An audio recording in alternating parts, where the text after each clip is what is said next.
Bom, você é professor do Departamento de Geografia da USP.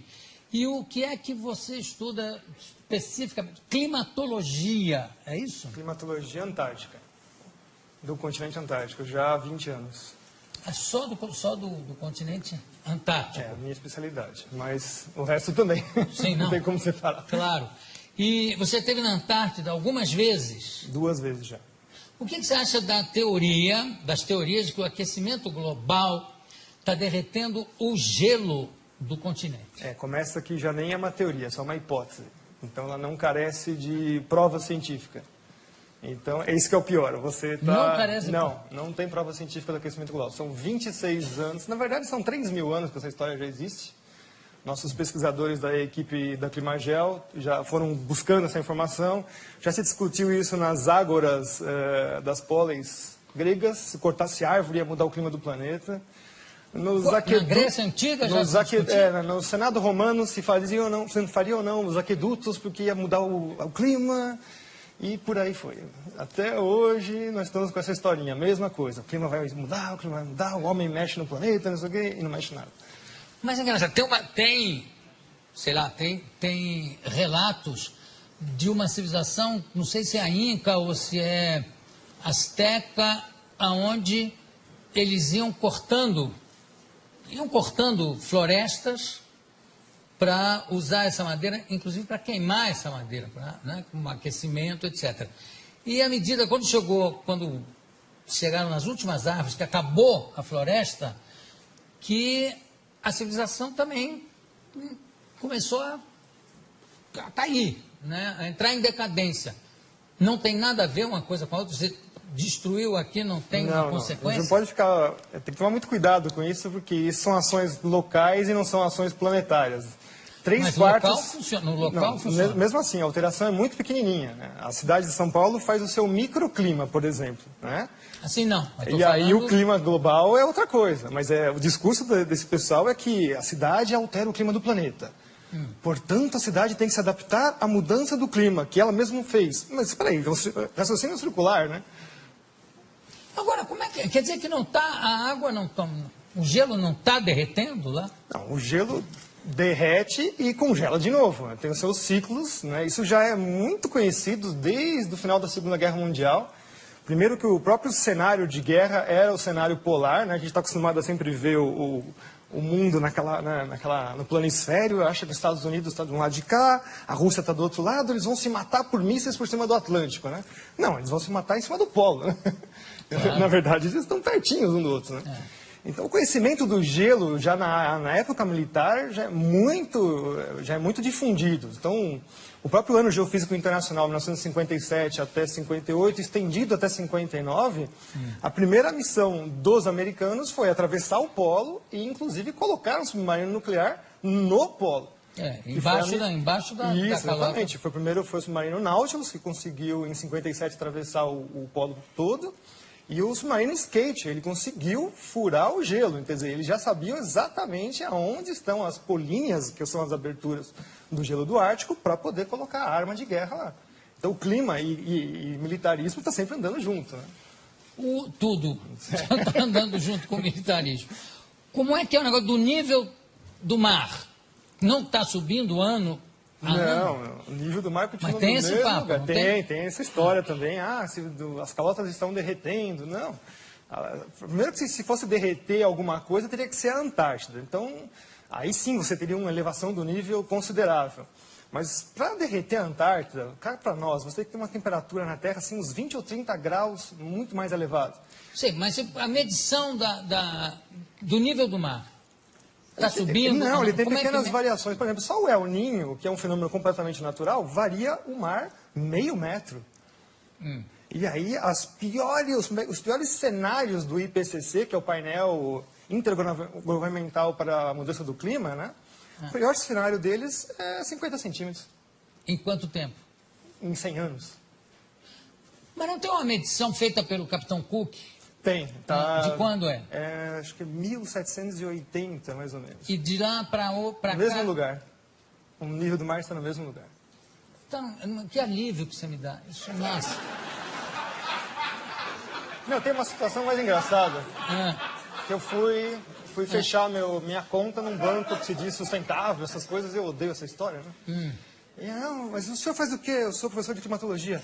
O mundo vai acabar? Eu, assim, as pessoas estão assim, apavoradas, o mundo vai acabar. Não, a Mariana estava preocupadíssima, inclusive ela tampa tudo que é espelho até hoje, Por causa do aquecimento com medo global. de ver o reflexo do aquecimento global. O aquecimento global virou o bode expiatório para todos os males da humanidade. Bom, falando em aquecimento, e a famosa, não é a calota polar, como é o efeito estufa? Esse é o pior de todos, né? Essa é uma física impossível. Ai, eu estou tão contente hoje. Quer dizer, o mundo terminar em 2012, nem pensar, né? De jeito nenhum. Tá. Então vamos para o efeito estufa. Como é O que é? efeito estufa é a maior falácia científica que existe na história, né? Primeiro que ele é baseado num conceito científico que não existe. A Terra tem essa temperatura porque ela tem atmosfera, recebe energia do Sol, tem uma interação com a atmosfera, e por lei dos gases, note, não é uma teoria, é a lei dos gases, pressão, temperatura, né, e volume. Então, por causa de ter uma atmosfera, nós temos essa temperatura. Eu adoro essa discussão assim que os aquecimentistas, que são os que trabalham para o lado do aquecimento global. Não, mas o maior exemplo de que o CO2 realmente acaba com o planeta Terra, acabaria com o planeta Terra, é Vênus. Aí eu falo, é? Tá, qual é a pressão atmosférica na superfície de Vênus? Não sei. São 90 vezes a pressão atmosférica da Terra. Portanto, a temperatura lá é de 400 graus na superfície, não é por causa do CO2, é por causa da pressão atmosférica da atmosfera de Vênus. E Vênus também tem o problema da camisa, né? Que deve ter uma certa influência. Agora, quer dizer que não há o efeito estufa? Não, essa física não existe. Então, o negócio do pum dos carneiros da Nova Zelândia, você já ouviu falar nisso? Já! Não é que é uma quantidade tão absurda de puns tem que vai causar o apocalipse, que vai estourar com a calota não, como é que chama? Com a famosa camada de ozônio. Que não existe, né? A camada de ozônio é uma coisa que não existe, né? Não existe? Não. Meu Deus, que alívio que eu estou hoje. Quer dizer que o carneiro pode dar pum à vontade. Eu sei que tem fazendeiros ensinando o carneiro a se segurar. Pode soltar. A história do ozônio é conhecida como, né, nos cientistas sérios, não esses aí que estão aí vendidos chapa branca, que a gente chama, né? Trabalham para governos, empresas, etc. E tal. Cientistas sérios, o próprio pai da coisa é o Dobson, que no ano Geofísico Internacional se propôs a ir para a Antártica justamente para saber qual era a variação do ozônio na calota polar. Ele já sabia que o ozônio desaparecia completamente na Antártida. E aí, de lá para cá, os caras desaparecem com essas informações e falam que é o seu desodorante que destrói a camada de ozônio. Nossa! Nunca mais eu pego um sujeito fedendo, que eu brigar com ele para botar um desodorante, Aí canalha. quando você vai ver o que acontece, é a quebra das patentes dos CFCs, os gases refrigerantes. Então, em 87, começam a terminar as patentes, elas começam a se tornar públicas, você não precisa mais pagar royalties para elas. Então, a indústria toda que detém essas patentes lança um substituto chamado HCFC, que é um organofluoroclorado como qualquer outro, mas custa, né, o CFC passa a custar $1,38 o quilo, o outro passa para $38 o quilo. Mas a grande vantagem é que ele não funciona em nenhuma das geladeiras anteriores, ar-condicionado e tudo mais. Então, é extremamente sustentável. Você tem que vender, jogar tudo fora e comprar tudo novo. Hoje, as patentes vencem em 25 anos. Então, o discurso agora é que os HCFCs, milagrosamente, descobriram que ele também faz mal para a camada de ozônio e aquecimento global. Mas o melhor é o preço, que vai ser o substituto. Que as empresas agora falaram que vão garantir que não vai dar mais problema. $128 o quilo. E também não vão funcionar nos outros equipamentos. Eles têm sempre essa jogada, né? Se vocês perceberem agora, mas não é só trocar o gazinho do refrigerante. Parques industriais inteiros têm que ser trocados. Porque existem os sistemas de refrigeração central, caldeiras e tudo mais. Se vocês perceberem agora, Todos os produtos estão passando a butano de novo. Os CFCs, quando eles vieram no final dos anos 40, 50, eles vieram justamente para resolver o problema de explosões em fábricas, porque é um gás totalmente inerte, não tem nenhum problema com ele. Então, hoje nós estamos voltando para trás, né? Começo de século XX de novo, por uma mentira que é que esse gazinho destrói a camada de ozônio. Qual é o gás que destrói a camada de ozônio? A hipótese, é uma hipótese de novo antrópica, que nunca foi provada, é que os CFCs, os gases organofluorocorados, conseguem destruir a camada de ozônio. Butano? O butano não. O butano está isento disso. Ele fica lá, por enquanto, né? Até alguém arrumar um problema com ele. Tem uma coisa que me chama muita atenção, Ricardo, é que sempre que você vê o anúncio de um fenômeno astronômico, a queda de um meteoro, ou um fenômeno geográfico e físico, sempre é assim, a temperatura chegou a não sei quantos graus, que não acontecia desde 1920. A nevasca que aconteceu esse ano não se via desde 1887. Quer dizer que sempre anteriormente, teve alguma coisa pior? Sim, nossa, muito pior. Pois é, então por que essa coisa catastrófica, né, de achar que a próxima será a pior? Se nunca acontece isso. Os registros paleoclimáticos mostram coisas assim muito piores, tipo o nível do mar subir 50 metros em 100 anos, a temperatura subir em 50 anos 8 graus, e o pessoal está falando que vai subir meio grau em 100. Que isso, é piada isso? Isso é uma piada. No caso da garoa, por exemplo, nós tivemos um trabalho científico feito agora em 2009, 2010, mostrando que nos últimos 3 anos ela voltou com a mesma intensidade dos anos 30, 40. Então, na verdade, também a garoa é um fenômeno cíclico.